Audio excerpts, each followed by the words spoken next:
Hello friends, आप सभी का स्वागत है आपके अपने चैनल श्योर शॉर्ट मैथ में। आप लोग को अभी यहीं पे साइंस का, सोशल साइंस का और मैथ का ऑब्जेक्टिव देखने को मिलेगा।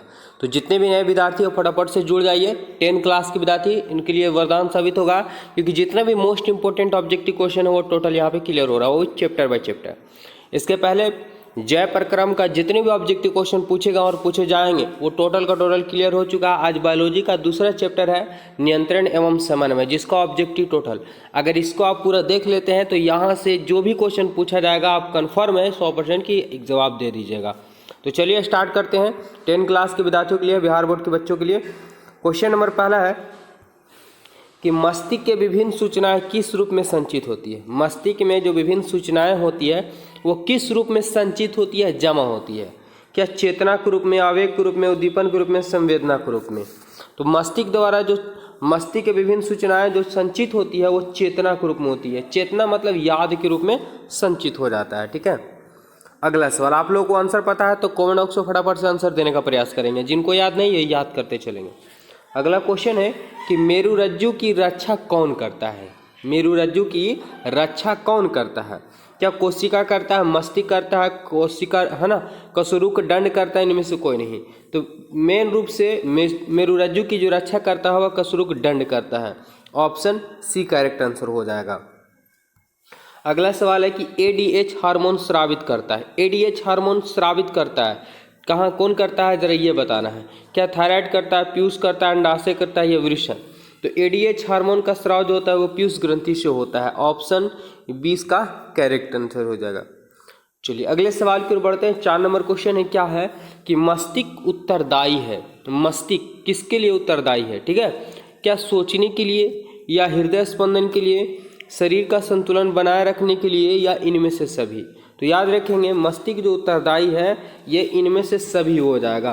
टोटल माइंड हम लोग का जो सीपीयू है वो मस्तिष्क ही है, मस्तिष्क से ही टोटल क्रिया नियंत्रित होती है। अगला सवाल है उच्च स्तरीय जंतुओं में तंत्रिका तंत्र का निर्माण होता है। एक होते हैं निम्न स्तरीय जंतु, एक होते उच्च स्तरीय। जो एक कोशिकीय होते हैं निम्न स्तरीय, और जो भी हम लोग जो मनुष्य प्राणी हो गया, गाय हो गया, जानवर हो गया, ये सब उच्च स्तरीय प्राणु हैं। तो उच्च स्तरीय जंतुओं में तंत्रिका तंत्र का निर्माण होता है। क्या मस्तिष्क के द्वारा, मेरुरज्जु के द्वारा, विभिन्न प्रकार की तंत्रिकाओं के द्वारा, इनमें से सभी। तो राइट आंसर की बात करें कि उच्च स्तरीय जंतुओं में जो तंत्रिका तंत्र का निर्माण होता है वो इन सभी को मिला करके ही होता है। Option D correct answer. अगला सवाल है कि एक पादप हार्मोन जो पौधे में वृद्धि का घटक है, वृद्धि का घटक है, क्या जिबरेलिन्स है या ऑक्सिन है या है ना ABA है या एथिलीन है। क्या हो जाएगा, तो याद रखेंगे यहाँ पे ऑप्शन की बात करें तो A और B है। ठीक है, A और B।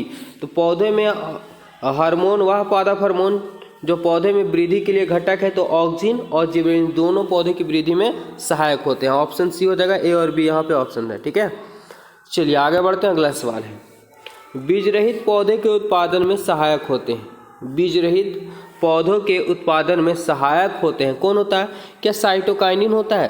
तो आप लोग बताएं कि साइटोकाइनिन पेड़ पौधे की जो पत्तियां होती है और टहनियाँ टूट जाने के बाद भी हरी रहती है, तो किसके कारण, तो साइटोकाइनिन के कारण होता है।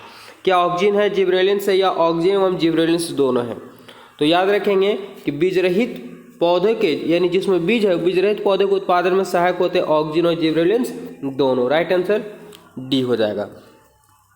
चलते हैं अगले सवाल की ओर। आप लोग चैनल पहले बार जुड़े हैं, चैनल को जरूर सब्सक्राइब कीजिए और साथ ही साथ बेल आइकन को दबा लीजिए। कम समय बचा हुआ है, दिसंबर चल रहा है। ठीक है, कम समय में आपको बेहतर तैयारी करना है जीके का, ऑब्जेक्टिव का, तो आप जुड़ जाइए। अगला सवाल है इनमें कौन फल पकाने के लिए प्रयुक्त होता है। इनमें कौन है जो फल पकाने के लिए, या फल पकाने वाला हार्मोन भी बोला जाता है, तो फल पकाने के लिए उपयुक्त होता है, जरा बताएंगे फटाफट से। तो यह एथिलीन। क्या है, एथिलीन, जिसको हम लोग क्या एथिलीन है जो फल पकाने वाला, इसको कार्बिड भी बोल दिया जाता है शॉर्ट भाषा में। ठीक है, आगे बढ़ते हैं। हार्मोन स्रावित होता है। हार्मोन जो होते हैं वो स्रावित होते हैं, कहाँ से होते हैं। क्या अंतःस्रावी ग्रंथि से, बाह्यस्रावी ग्रंथि से, नलिका ग्रंथि से, कोई नहीं। तो राइट आंसर की बात करें कि हार्मोन जो स्रावित होता है वो अंतःस्रावी ग्रंथि होते हैं। कहाँ से, अंतःस्रावी, यानी जो बाहर से नहीं अंदर से, जिसे हम दिखलाए नहीं देता है। जैसे भोजन करते हैं लेकिन भोजन पच जाता है, कहीं ना कहीं उसमें ग्रंथि वगैरह जो हार्मोन वगैरह स्रावित होते हैं उससे पचता है। अगला सवाल है कि प्रतिवर्ती चाप कहाँ बनते हैं? प्रतिवर्ती चाप कहाँ बनते हैं?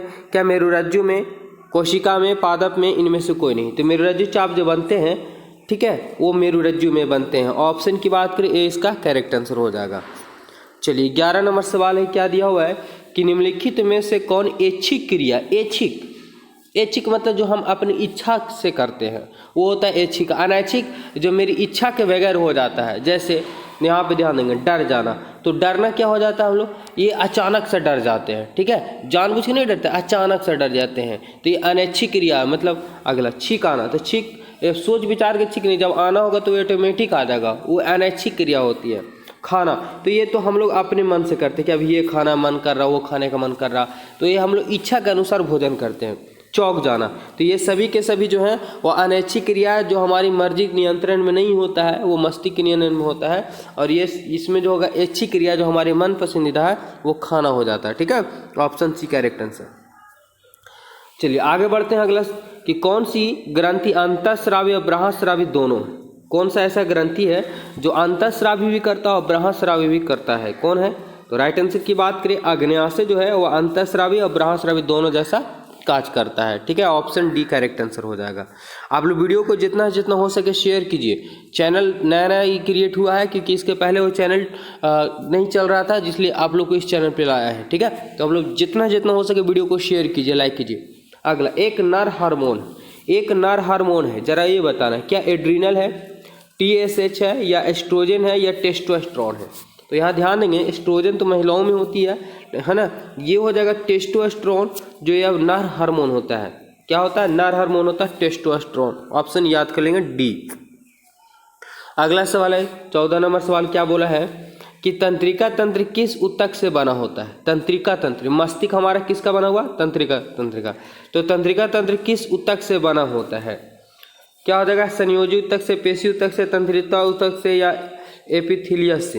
तो तंत्रिका तंत्र तंत्रिका ऊतक से बना होता है, याद रखेंगे। तंत्रिका तंत्र किस ऊतक से? तो तंत्रिका ऊतक से। और तंत्रिका तंत्र से क्या बनता है? मस्तिष्क बनता है। चलिए अगला सवाल है क्या 15 नंबर सवाल, कि मास्टर ग्रंथि कहलाता है। मास्टर ग्रंथि कौन कहलाता है? क्या पिट्यूटरी ग्रंथि कहलाता है, थायराइड ग्रंथि कहलाता है, एड्रिनल ग्रंथि कहलाता है, या पैराथायराइड ग्रंथि कहलाता है? ठीक है, तो राइट आंसर की बात की कि पिट्यूटरी ग्रंथि को ही मास्टर ग्रंथि कहते हैं, कि ये मुख्य रूप से है ना इंपॉर्टेंट ग्रंथियों को स्रावित करता है।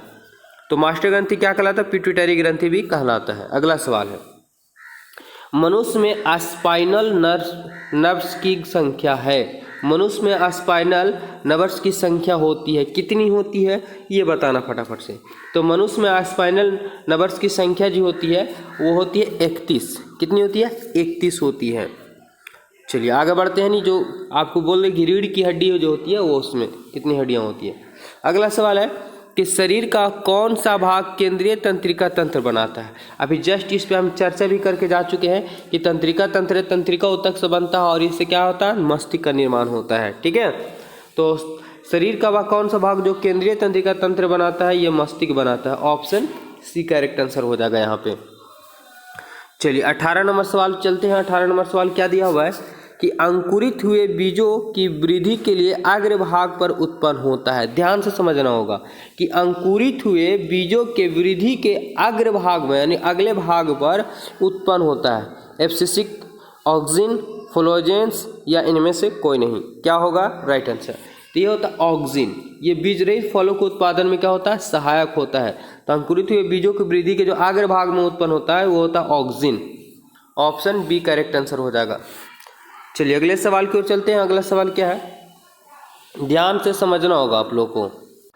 चलिए अगला सवाल क्या है कि यौन आरंभ से संबंधित किस एक हार्मोन का नाम बता। किससे संबंधित है? तो यौन आरंभ से संबंधित किस एक हार्मोन का नाम बताना है। क्या इंसुलिन है, एस्ट्रोजन है, एड्रिनल है, या उपयुक्त में से सभी है? क्या हो जाएगा इसका राइट आंसर? तो ध्यान देंगे यौन आरंभ से संबंधित, ठीक है, तो ये होता है एस्ट्रोजन हार्मोन। एस्ट्रोजन हार्मोन स्रावित होने लगता है तो समझ लेते कि उसको है ना यौन आरंभ यानी वो 12-13 साल का हो चला है।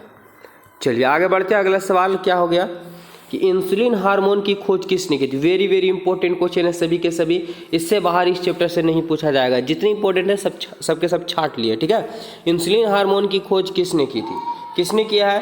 तो ये किया गया है बैटिंग के द्वारा, किसके द्वारा? बैटिंग के द्वारा इंसुलिन हार्मोन की खोज की गई है। तो जितने भी इंपॉर्टेंट छाट का हम लेकर के आने का प्रयास करें, तो आप लोग का भी दायित्व बनता है कि चैनल को सब्सक्राइब कीजिए, लाइक कीजिए, शेयर कीजिए, कोशिश कीजिए जितना जितना जल्द सके लोगों तक पहुँचाइए, ठीक है। तो इस वीडियो में हम इतने ही रहने देते हैं, इसका पार्ट 2 लाएंगे जिसमें समन्वय नियंत्रण से रिलेटिव जितनी भी ऑब्जेक्टिव हैं वो क्लियर हो जाएगा। तब तक के लिए सभी को जय हिंद,